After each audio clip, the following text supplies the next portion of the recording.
Hello, this is James and welcome back to PrimaFacie. Right now I'm going to show you how to create an effective case for an employment immigration case. So we're talking about cases that deal with an employer, with an immigrant, and with a company representative.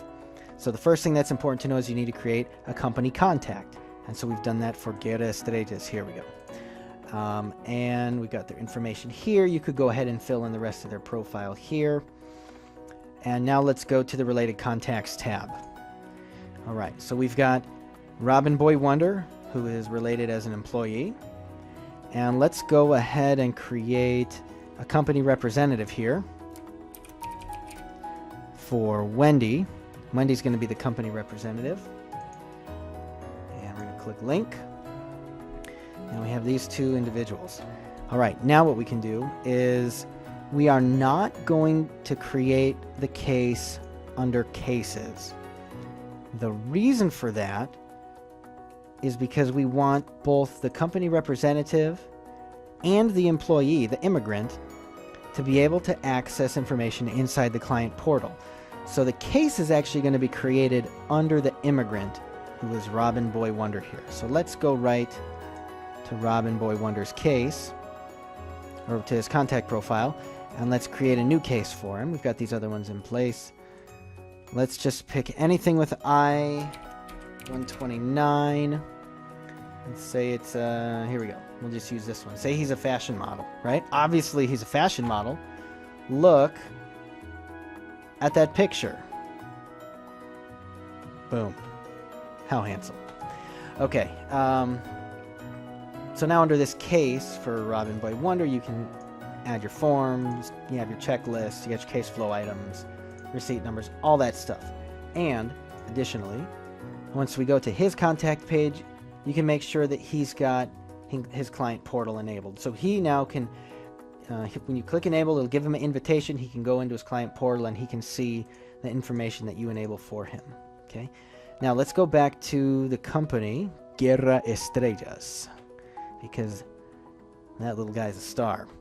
And under related contacts, we also have Wendy Vicinci, right? And she's the company representative. So once we go to her profile and we say, let's see, under her client portal, you've enabled that. When she logs in, she can see all the related contacts to her, which are going to include Boy Wonder.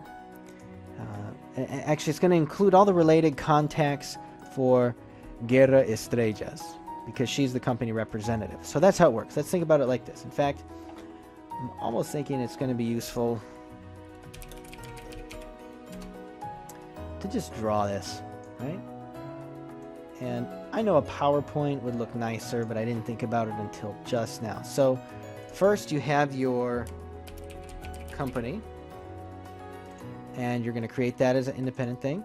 Then you have your representative,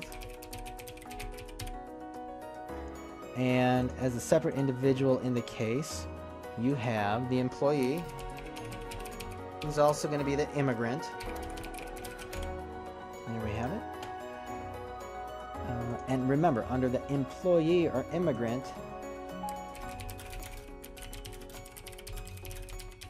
this is where cases are made. Okay, you always want the case under this guy here. So you have the company, you have the company representative, and you have the employee immigrant. By setting it up this way, the representative has access to the case in the client portal, and so does the employee. Okay, so they can both go in, check on the status of things, and enter information that's relevant to the case.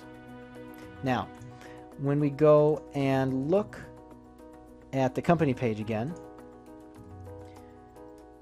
you'll notice that there's actually an employees cases tab for this company. Let's look at that. So we can see that this company has 3 cases for Robin Boy Wonder, an I-130, an AR-11, and an I-129. So these are all the cases where the company is a petitioner or is related somehow. So that's very important to know. That's how you effectively set this up, and that's how you set it up so that it'll work with everyone having the access they need in the client portal. My name is James, and this is PrimaFacie. And that's how easy it is.